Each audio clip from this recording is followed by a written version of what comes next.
Bienvenidos a nuestro curso virtual de Historia del Perú para el primer grado de secundaria.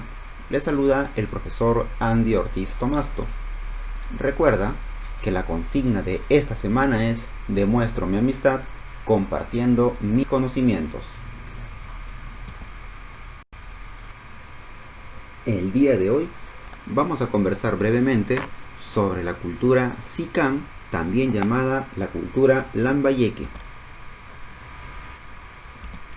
Esta civilización de Sican se localizó aproximadamente entre los años 750 después de Cristo hasta el año 1300 después de Cristo, año en el que serán sometidos y conquistados por el reino Chimú. Geográficamente se localizaron en la zona de Lambayeque. Como tú puedes ver acá en el mapa, en la costa norte del Perú, el tercer departamento comenzando desde arriba, ese viene a ser Lambayeque. La zona de Tucumé fue uno de los lugares principales que hospedó a esa civilización de Sican. Se abastecieron principalmente por el valle del río La Leche, del río Lambayeque, y llegaron hasta el río Jequetepeque. Acá podemos ver tres principales centros ceremoniales, como son la zona de Batán Grande, la zona de Apurlec y la zona de Tucumé, que van a determinar los diferentes periodos de la historia de Sican.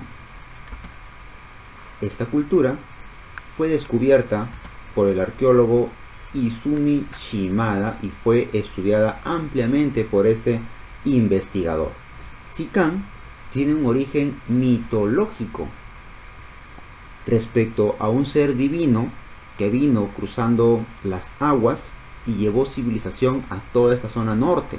Ese personaje Nailamp, y a continuación veremos un pequeño video de cómo llegó Nailamp a fundar el señorío de Sican.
Muy bien, qué gran aporte de la Biblioteca Pública de Lima con esta breve historia de la fundación mitológica de Sican por Nailamp.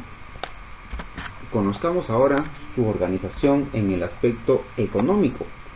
Ellos, por ejemplo, desarrollaron la agricultura y para eso aprovecharon los canales de regadío que ya habían construido los mochica en esa zona, porque los mochica se desarrollaron también en la costa norte donde están ellos, pero muchos años atrás.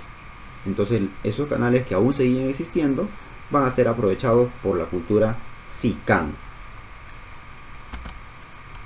Van a construir más canales de irrigación, como el canal de Taimi, que hasta el día de hoy funciona y es el que vemos en imagen, siendo los cultivos más destacados el maíz y el algodón.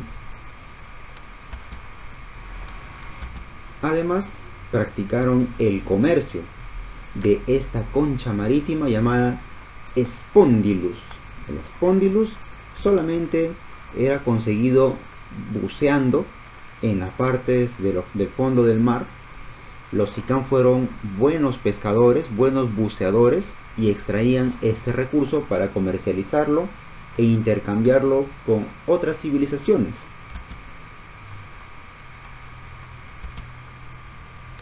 Este Spondylus generalmente era usado como adorno, pero solamente para la clase alta, no cualquier personaje del pueblo. Conozcamos un poco más sobre sus periodos históricos.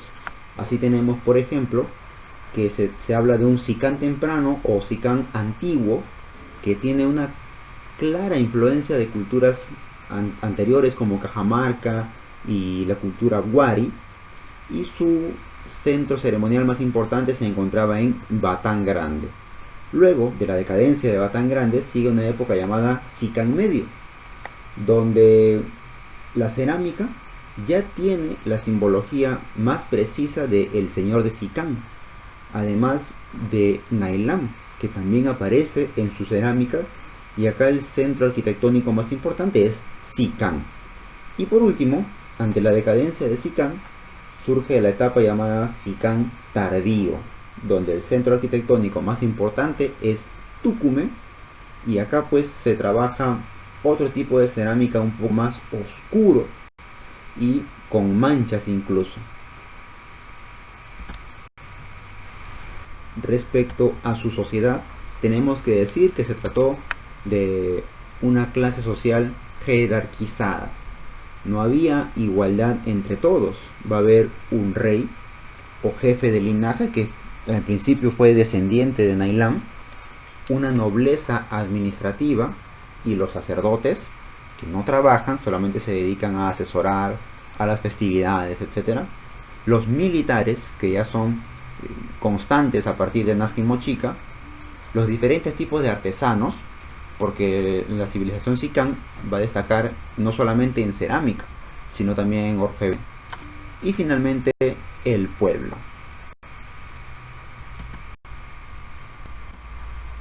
Respecto a su organización cultural, que quizás es lo que más llama la atención, tenemos los centros arqueológicos y debajo de ellos o en los alrededores vamos a encontrar los hornos de fundición, porque ellos practicaron la orfebrería. La orfebrería es el arte de fundir el oro. La metalurgia es en general cualquier tipo de metal, pero específicamente el oro se le llama orfebrería, y acá se usaban este tipo de hornos a través del cual se soplaba y se podía fundir en los metales. Fueron tan buenos con el trabajo en oro que, por ejemplo, confeccionaron este tipo de vasos ceremoniales en oro, y como tú puedes ver tiene el diseño de Nailam. Elaboraron también mascarillas completamente de oro, collares, adornos, brazaletes escultóricos, todo de oro como tipo de ajuar funerario, es decir, iba a acompañar a los cadáveres. Aretes, narigueras, en este caso hay un adorno de una araña, y el muy famoso tumi o cuchillo ceremonial, también llamado cuchillo de Íllimo. Este cuchillo de Íllimo representa al dios Nailam, a este ser mitológico que probablemente venga de Asia, muy probablemente, que tiene los ojos de ave y el resto de los rasgos felínicos. Lo podemos ver acá. Era un tipo de hacha ceremonial que se usaba solamente en las festividades religiosas. También tenemos que mencionar los principales centros arquitectónicos, como por ejemplo Batán Grande, Apurlec y Tucumé, que son supuestamente pirámides, son complejos piramidales, pero que con el paso del tiempo y el saqueo que han tenido por diversos factores externos como personas que se llevan todos los tesoros que hay dentro de estas zonas, se han encontrado todavía destruidos, en ruinas, y falta mucho trabajo para reconstruir y ver cómo fueron en su máximo apogeo estos lugares arquitectónicos.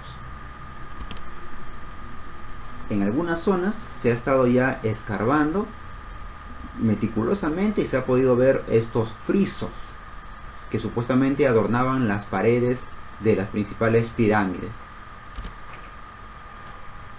Y por último, conozcamos un poco más sobre su cerámica, que como tú puedes ver es bastante diferente a las anteriores que hemos visto. Estas tienen, por ejemplo, un pedestal como un tipo de base.